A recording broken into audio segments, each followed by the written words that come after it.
Eu saúdo a igreja com a graça de Cristo Jesus, que a maravilhosa graça do Senhor transborde sobre a sua vida e que o amor que Ele tem por nós e em nós, colocou em nossos corações, possa transbordar do meu coração para o seu coração e assim mutuamente, para que a luz dele brilhe em nós e através de nós.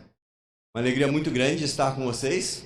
Trago um abraço da Igreja Presbiteriana Caminho Novo, lá de Itapira. E para mim é um grande privilégio estar com vocês aqui. Eu já estive com vocês, não sei quantos vocês vão lembrar de mim, né? Quando eu estive com vocês, era lá na outra igreja, melhorou bastante, hein? Parabéns!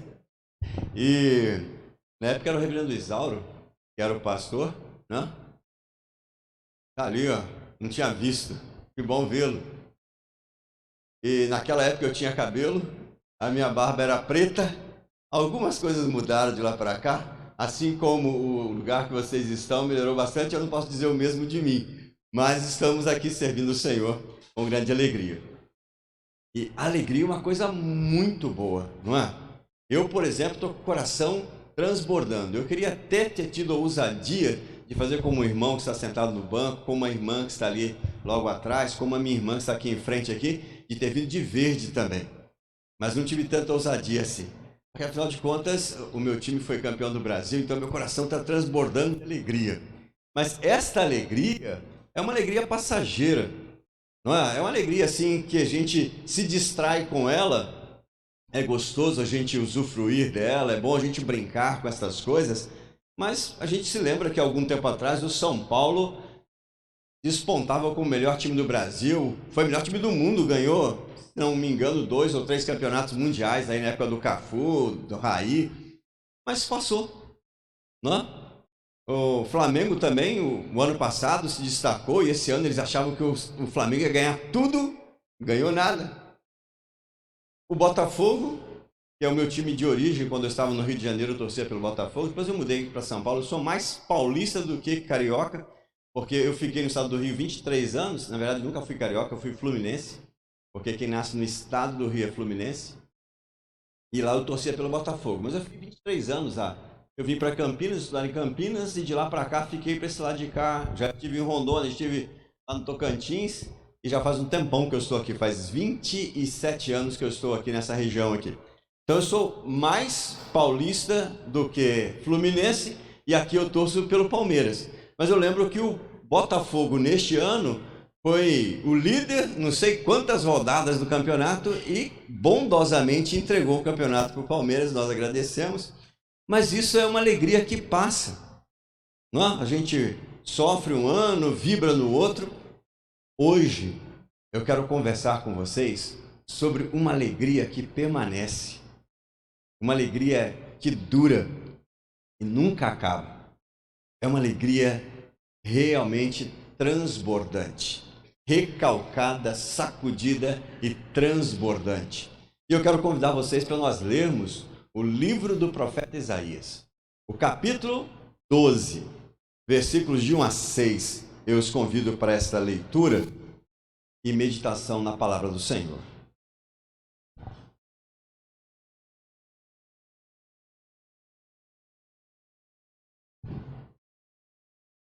Profeta Isaías, capítulo 12.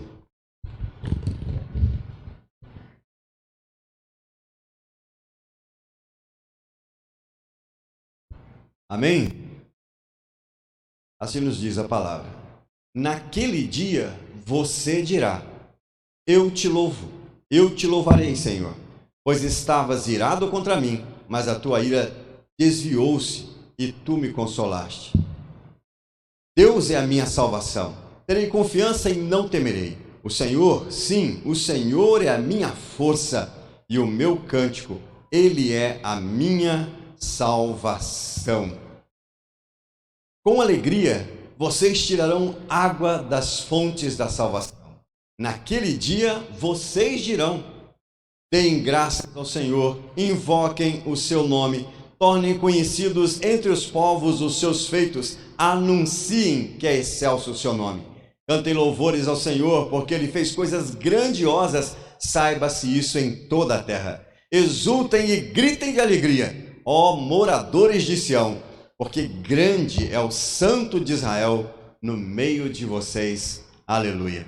Meu amado Pai, nós clamamos ao Senhor que o Teu Espírito Santo fale aos nossos corações, assim como inspiraste o profeta, agora, Senhor, fala a cada um de nós, porque, meu Deus, mesmo que nós tenhamos propriedade de nos aprofundarmos nesse texto, e Deus, mesmo que nós tenhamos palavras hábeis para esclarecê-lo, se o Teu Espírito Santo não tocar em cada um de nós, nada disso adiantará. Se o Teu Espírito Santo não provocar em nós quebrantamento e constrangimento, não alcançaremos nada nessa noite, mas pela ação graciosa do Senhor sobre nossas vidas, pelo toque maravilhoso do Senhor, nossos olhos se abrirão, nosso coração queimará e a nossa alma se renderá a Ti, meu Deus, e obedientes cumpriremos o que o Senhor mesmo planejou para cada um de nós na noite de hoje. Por isso buscamos a Ti, em nome de Jesus. Amém. Qual é o contexto histórico deste texto? Esse texto é maravilhoso. Não é de Isaías, é do Espírito Santo. E este texto que o profeta Isaías registrou, mas inspirado pelo Espírito Santo, é uma história diferente de todas as histórias que você já ouviu. Porque com certeza, quando nós ouvimos uma história, é de algo que aconteceu. Eu gosto muito de contar histórias. E quando eu conto uma história de algo que já se foi há algum tempo, próximo, distante, mas algo que passou. Essa história aqui é uma história contada antes do fato acontecer. 780 anos aproximadamente antes desta história acontecer, o profeta Isaías conta para nós essa história. É uma história extraordinária. E o contexto dessa história é que o reino de Israel, o povo de Deus, estava dividido em dois reinos. O reino do sul e o reino do norte. Todos nós conhecemos essa história. Se alguém aqui não conhece, eu esclareço. O povo se dividiu em dois povos. Então o povo do sul, Judá e Benjamim, alguns de Naftali e também de Manassés, ali permaneceram. Todos os demais, inclusive as tribos de Efraim e Manassés, foram para o norte, criando o reino de Israel. E ao sul ficou o reino de Judá. O rei que estava naquela época reinando em Judá era Acás. O primeiro rei da história de Judá que desviou-se dos caminhos do rei Davi e conduziu o povo nesse desvio. O povo era um povo religioso, era gente santa, e dava para você ver aquela auréola na cabeça deles. Todo sábado eles iam ao templo, sacrificavam ovelhas, bodes, bois, estavam lá ritualmente todos os sábados. Mas Deus diz através do profeta Isaías àquele povo: tenho nojo do que vocês fazem, estou com raiva de vocês, porque vocês, embora sejam muitos religiosos, vocês não fazem com o coração e dedicação. Quem foi que pediu para vocês virem aqui? Como assim quem foi que pediu? Foi o Senhor que pediu, foi o Senhor quem nos deu as leis, foi o Senhor quem disse que o Senhor queria os sacrifícios para a remissão dos pecados, foi o Senhor que disse que queria os sacrifícios para a gratidão pelas bênçãos. Como o Senhor diz, quem foi que pediu? Foi o Senhor. Mas não foi isso que eu pedi. Eu pedi coração quebrantado, eu pedi almas comprometidas, eu pedi relacionamento e não religiosidade. Mas aquele povo era religioso. O rei Acás nem religioso era. Começou um processo de idolatria. Naquela época, o profeta Isaías vem então alertar o povo do sul sobre o grande perigo que eles corriam. Mas não só ao sul, ao norte também. Embora ele estivesse no sul, ele também profetizou a respeito do norte. E este capítulo que nós acabamos de ler, esta linda poesia, é um resumo, é um selo do que ele já havia falado do capítulo 1 até o capítulo 11. Em especial o capítulo 11, quando ele fala sobre o que Deus irá fazer com o povo do sul, a justiça de Deus por causa do pecado do povo. Mas também falou a respeito do povo do norte e da grande tragédia que lhes aconteceria. O capítulo 9, que é um capítulo muito conhecido do profeta Isaías, quando nós ouvimos aquela palavra lindíssima, aquela profecia muito poderosa, quando ele diz: o povo que andava em trevas, que estava na região da sombra da morte, que estava agoniado, este povo foi-lhes dado uma luz, uma grande luz brilhará no meio desse povo, porque um menino nos nasceu, um filho foi nos dado, e o governo está sobre o seu ombro, e o seu nome será Maravilhoso Conselheiro, Deus Forte, Pai da Eternidade, Príncipe da Paz. E ele traz essa profecia alertando aqueles que estão no norte sobre a realidade que lhes aconteceria, uma grande tragédia. A Assíria invadiria aquela região, mataria muitos deles, e os demais seriam desterrados, e esse povo nunca mais voltaria para sua terra, nunca mais. E essa profecia alerta aquele povo do norte. E a tragédia não era tão pouca, porque aquele povo do norte, mesmo ouvindo isso, eles decidem fazer guerra contra o povo do sul. São irmãos, mas decidiram brigar. E o povo do norte, o rei Joaquim, resolve se unir com o povo da Síria. Não vamos confundir Assíria com Síria. Muito parecido, mas são povos diferentes. O povo da Síria está lá até hoje, estão em guerra até hoje. O povo gosta de brigar, né? E eles estão até hoje lá brigando. Então, o reino de Israel se une à Síria para brigar com o povo do sul, o reino de Judá.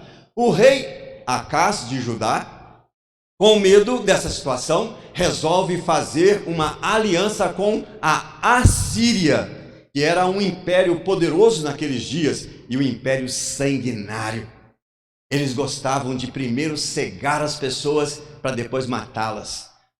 Furavam, vazavam os seus olhos e depois estripavam as pessoas com uma espada, jogando todas as suas vísceras no chão. Então o profeta vem dizer para o rei: não faça aliança com o ímpio, confie em Deus, confie nas promessas que Deus deu ao seu povo, que começou desde Abraão, quando Deus disse que faria desse povo uma bênção para todas as nações. Lembre-se das promessas que foram dadas a Isaac, a Jacó, lembre-se das promessas dadas ao rei Davi. Lembre de todas as promessas. E então, diante de Acás, havia a oportunidade de fazer o que era certo, confiar em Deus. E havia a oportunidade de fazer o que era errado e confiar nos universitários. E então Acás, ao invés de ouvir o profeta Isaías, ele chamou seus conselheiros. E então os conselheiros disseram para ele: não confie no profeta. Vamos fazer uma aliança com a Assíria, que é um grande reino, um império poderoso. E assim, o rei Acás, como acontece comigo e com você, não vamos culpá-lo tão somente, mas quantas vezes na nossa vida nós temos diante de nós a oportunidade de fazer o que é certo, confiar em Deus, e a oportunidade de fazer o que é errado, confiar em nós mesmos, confiar em pessoas, confiar no nosso dinheiro e tantas outras situações. E o que nós fazemos? Diante dessas opções, nós escolhemos o errado. E assim fez o rei Acás. Confiou na Assíria e fez uma aliança com eles. A Assíria invade o reino do norte, mata muita gente, desterra aquele povo, e aquele povo nunca mais voltou para ali. Mas pastor, na época de Jesus, não havia lá um povo naquela região? Não tinha a Judéia, a Samaria e a Galiléia? Como é que esse povo sumiu e nunca mais voltou, se na época de Jesus, lá estavam eles na região da Galiléia e a região do norte? Este povo que está na Galiléia e também na Samaria, não são mais aqueles que foram desterrados e desapareceram. Este povo que ali está, é um povo que volta do cativeiro da Babilônia.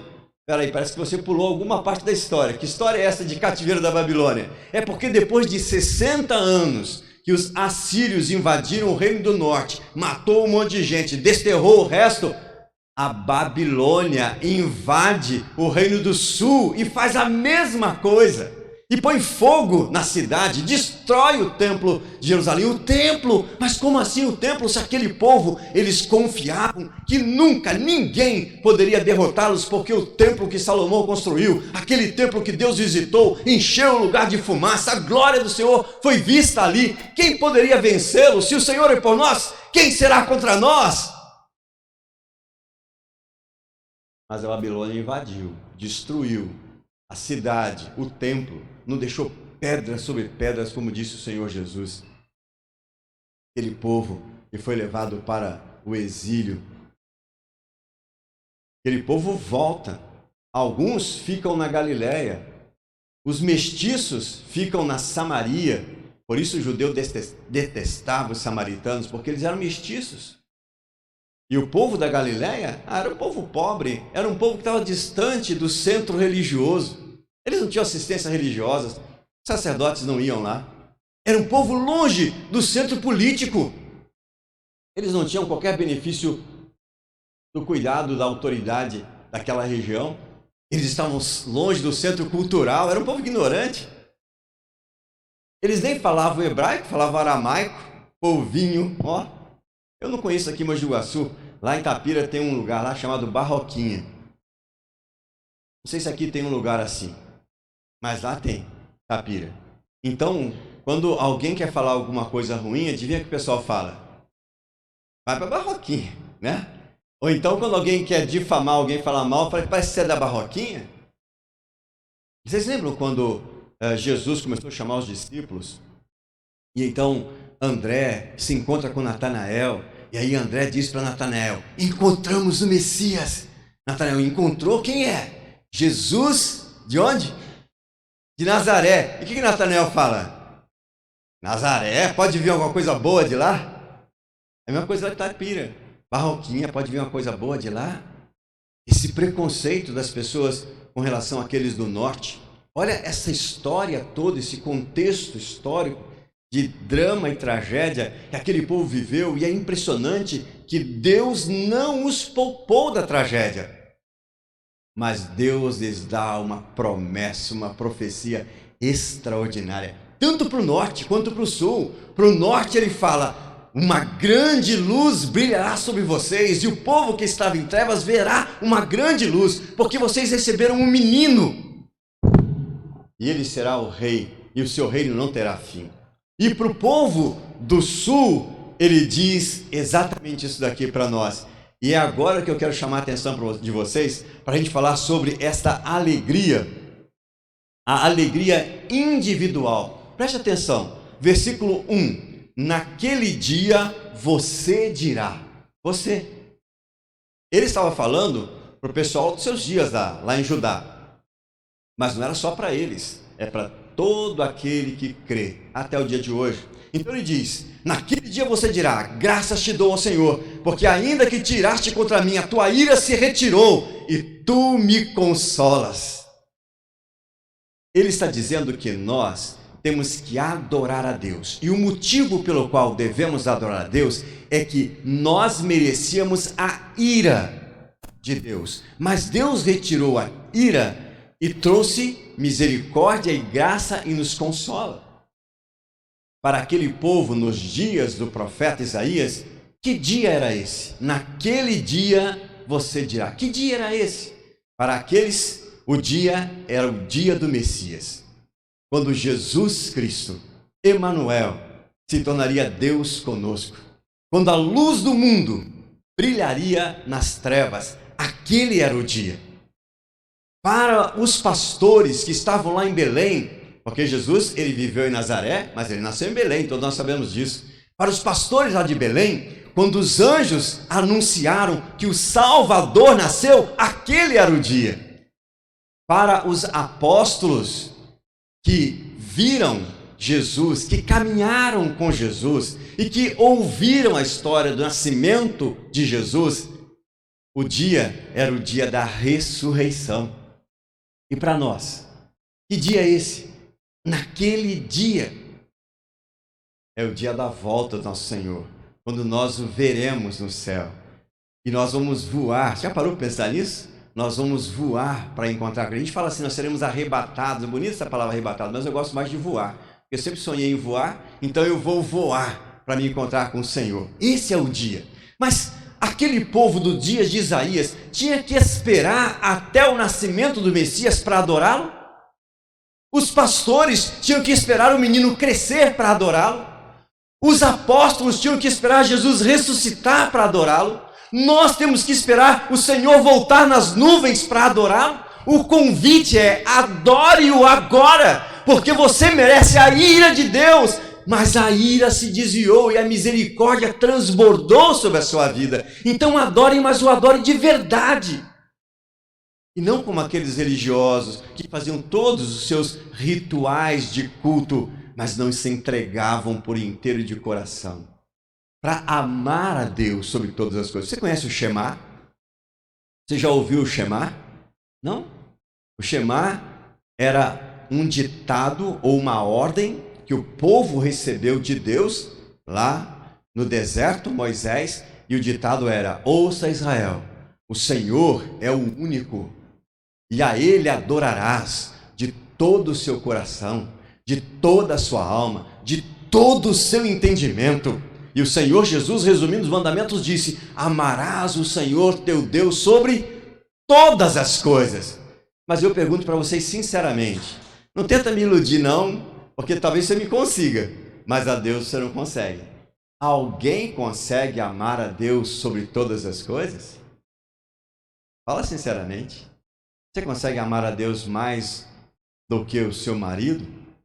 Ou a sua esposa? Ou os seus filhos? Você consegue amar a Deus mais do que a sua casa? Seu dinheirinho lá na poupança? Sinceramente, nós não conseguimos. Nós não conseguimos. Mas Deus é tão misericordioso. Ele olha para a intenção do seu coração. Ele olha para a verdade que está aí dentro. Ao invés de você ser simplesmente um religioso que cumpre o ritual de estar aqui todo domingo, que você se entregue, que você se quebrante, que você se derrame todos os dias o adorando. E a adoração não é simplesmente cantar de forma bonita como os meus irmãos cantaram aqui na frente, mas adorar é cultuá-lo todos os dias. Mesmo na sua fraqueza, mesmo na sua miséria. De você chegar para Deus e dizer: Deus, eu não dou conta. Senhor, eu não estou conseguindo. Ajuda-me na minha falta de fé. Derrame-se diante do Senhor, seja sincero diante dele. Adore-o em espírito e em verdade. Nós não precisamos esperar a volta do Senhor. Nós podemos fazer isso hoje e amanhã e todos os dias. Porque esta alegria tem que ser individual no coração de cada um de nós aqui. Aí eu vou para o segundo ponto dessa conversa nossa aqui, que é a alegria coletiva. Veja o versículo 3. Com alegria vocês tirarão água das fontes da salvação. Versículo 4. Naquele dia vocês dirão: deem graças ao Senhor, invoquem o seu nome, torne conhecidos entre os povos os seus feitos, anuncie que excelso é o seu nome. Veja, antes era o indivíduo, naquele dia você dirá, mas agora é o coletivo, somos nós, porque esta alegria, essa adoração verdadeira que impactou a minha vida, que queimou o meu coração, que me leva a essa adoração sincera todos os dias diante do Senhor, tem que me mover agora a incomodar o outro e motivar o outro e provocar no outro essa excitação de sentir a vontade de adorar a Deus e adorá-lo de verdade, de tal forma que nós possamos tirar das fontes da salvação água para nossa alma, para o nosso ser, para o nosso coração. Vocês se lembram o que Jesus disse para a mulher samaritana, aquela mulher que todos os dias tinha que meio-dia ir ao poço tirar água? E o Senhor Jesus disse para ela: ora, quem beber da água que eu lhe der, nunca mais terá sede. Quem bebe dessa água aí, daqui a pouquinho vai ter que beber de novo. mas quem bebe da água que eu lhe der, nunca mais terá sede. Dentro dele fluirão rios de água viva. E é essa motivação que nós temos que provocar uns nos outros para a adoração sincera ao Senhor. De uma adoração coletiva que me leva a ter prazer de estar com o meu irmão e juntos adorarmos a Deus, porque Ele é o Senhor que nos conduz a essa adoração. Mas como tem sido a nossa prática de adoração coletivamente? Eu me lembro quando criança, eu ia para a escola bíblica dominical pela manhã e eu levava a minha Bíblia, meu desodorante de crente, botava lá e ia para a escola bíblica com a revistinha dentro da Bíblia. Chegávamos lá, participávamos da escola bíblica dominical. Depois que terminava a escola bíblica dominical, a criançada corria para aproveitar o tempo que tinha para brincar uns com os outros. Me lembro que nós estávamos em construção, igual vocês aqui, a Igreja Presbiteriana de Resende, e lá tinha um barril grande assim, acho que de 100 litros, cheio de água e um monte de pastilhinha que eles usavam para colocar na cozinha, no banheiro. Naquela época, eu não sou construtor, não sei, mas naquela época tinha que colocar as pastilhinhas na água. Acho que hoje não precisa mais, né? Mas naquela época eles colocavam um monte de pastilhinha na água. Adivinha o que nós fazíamos? Não adivinha não, porque os adivinhadores não herdarão o reino dos céus. Eu conto para vocês. A molecada corria lá, era a parte de trás do templo, era um prédio de 2 andares lá. No fundo passava um ribeirão, passa ainda, né? A diversão da molecada, o prejuízo da igreja. Pastilhinha para dentro do rio, um monte de pastilhinha. Acho que o meio tambor ia embora cada domingo, a molecada jogando lá. E então nós ouvimos a mãe gritando. E a mãe gritava, minha mãe tem 10 filhos, gritava aquele monte de moleque lá e menina, e a gente saía correndo. E todo mundo para casa, aquela alegria, ir para casa comer macarrão com frango assado. E na segunda-feira, cadê a Bíblia? Cadê a revista? Ficou na igreja. Aí coitado do pastor, né?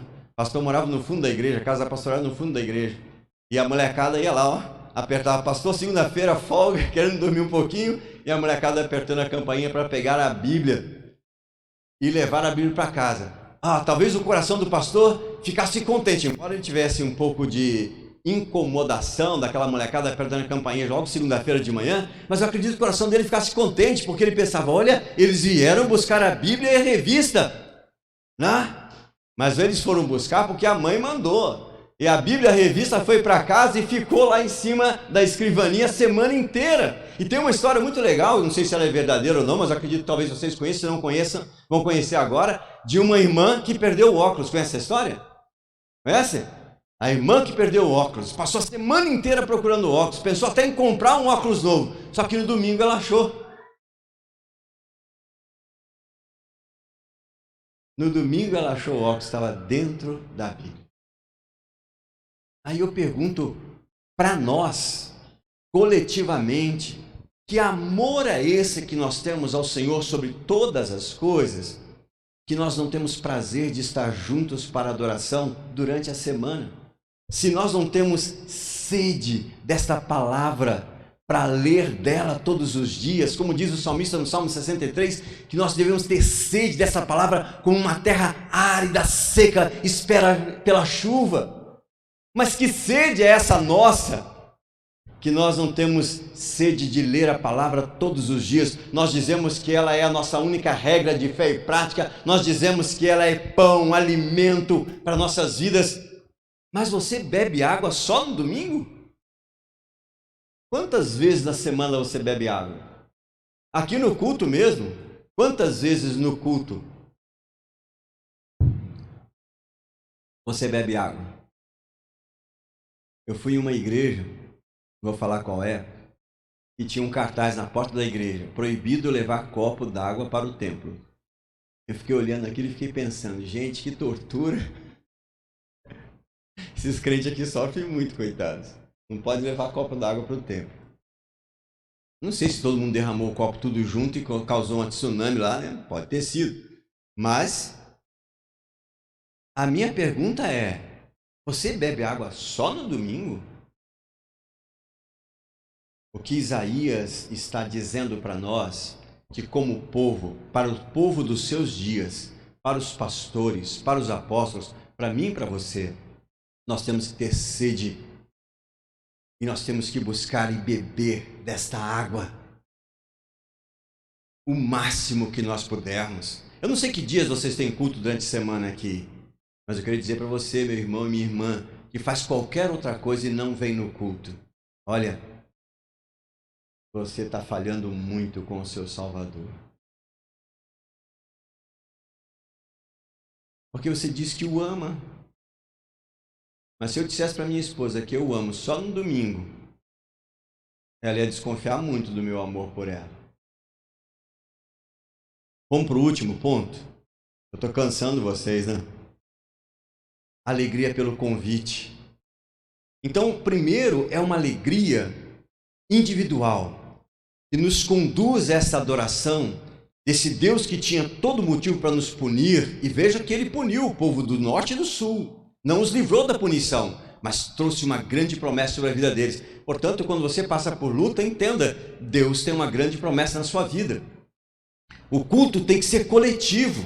Essa alegria coletiva que nos leva a adorar esse Deus que traz solução e ele tem o suficiente para todas as nossas necessidades e carências. Por fim, eu queria dizer para vocês dessa adoração pelo convite. Olha nos versículos 4 em diante. Deem graças ao Senhor, invoquem o seu nome, tornem conhecidos entre os povos os seus feitos, anunciem que é excelso o seu nome, cante louvores ao Senhor, porque ele fez coisas grandiosas, saiba-se isso em toda a terra. E aqui tem duas coisas maravilhosas. Aqui tem primeiro, que nós temos que adorar a Deus não como nós queremos, mas como Ele manda. E segundo, nós não podemos ser egoístas e achar que só nós devemos adorar a Deus. Mas ele diz que todos os povos da terra precisam saber dessa história e precisam se tornar adoradores como nós. Esta mensagem era para os dias de Isaías, era para o dia dos pastores, para o dia dos apóstolos e é para o nosso dia hoje. Que essa adoração individual, que essa adoração coletiva nos leve a falar aos outros deste Deus, do que Ele é e do que Ele faz, para que eles o experimentem também e também se tornem adoradores como nós somos adoradores. E essa adoração tem que nos levar a essa alegria de contar para as pessoas como Deus é maravilhoso. E eu me lembro de uma história que me contaram faz muito tempo, de um jovem que gostava de pregar na praça.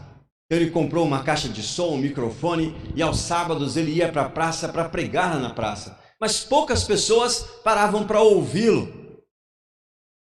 Tinha sábado que ninguém parava para ouvi-lo. E ele ficava triste com isso. E ele ficava mais irritado com um vendedor que estava ali do outro lado da praça e vendia um remédio milagroso, uma garrafada, que curava desde diabetes até câncer. Picada de cobra, curava tudo. E o povo parava para ouvir aquele vendedor e muita gente comprava aquele negócio lá. E aquele rapaz, sábado após sábado, pregando, ninguém ouvindo e todo mundo lá ouvindo o indivíduo e comprando aquele treco. Um dia ele ficou muito irritado, teve coragem, foi lá falar com aquele homem lá, do remédio da cobra, e perguntou para ele: escuta, que negócio é esse? Como que as pessoas param para te ouvir e ninguém me escuta? Você está falando a mentira aí e todo mundo te ouve, eu estou falando a verdade e ninguém me ouve. E aquele vendedor olhou para ele e falou assim: jovem, a diferença é que eu falo a mentira como se fosse verdade. E você fala a verdade como se fosse mentira.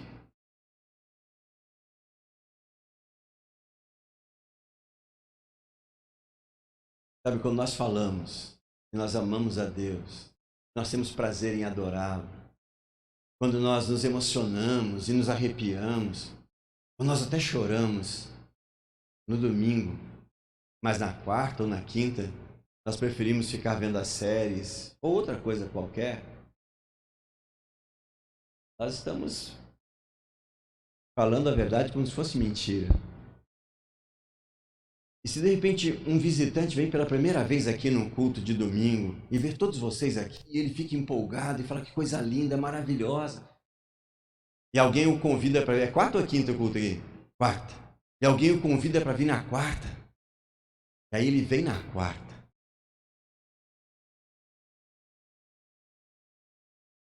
Aí ele fala assim: cadê o povo? Eles não falaram que é maravilhoso adorar a Deus? Eles não falaram que amam a Deus?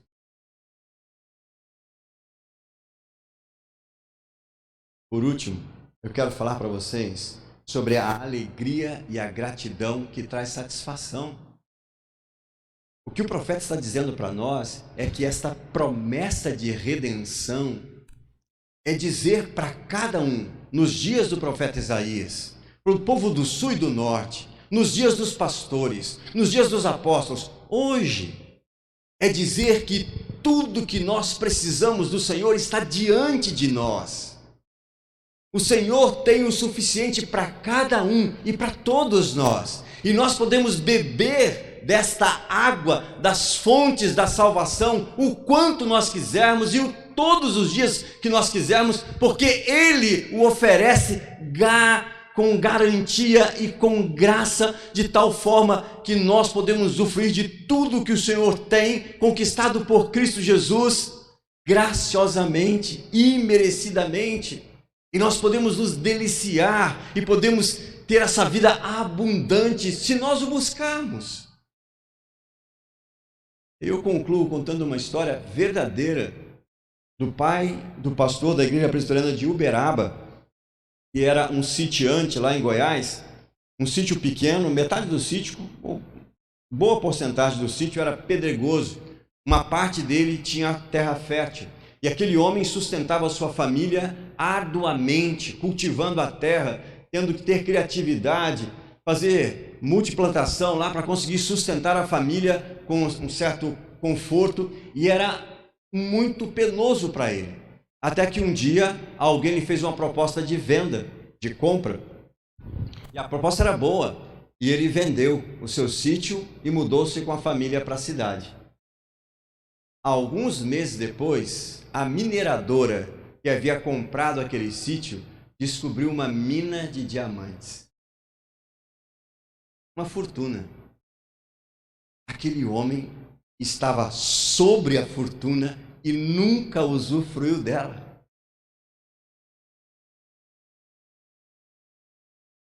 E antes de você perder o sono pensando, meu Deus, eu quero dizer para você que você tem diante de você as fontes da salvação. E você pode beber dessa água todos os dias, individualmente, coletivamente, e contar para todo mundo. Você está diante de um grande tesouro. Usufrua dele. Vamos orar? Meu amado Senhor, obrigado, Pai, pela Tua palavra, viva, eficaz, linda e poderosa. Eu imploro ao Senhor, toque em cada coração aqui e faça-os arder para viver uma vida de alegria e adoração, que honra o Teu nome e abençoa pessoas. Em nome de Jesus. Amém. Deus os abençoe. Obrigado por esse grande privilégio.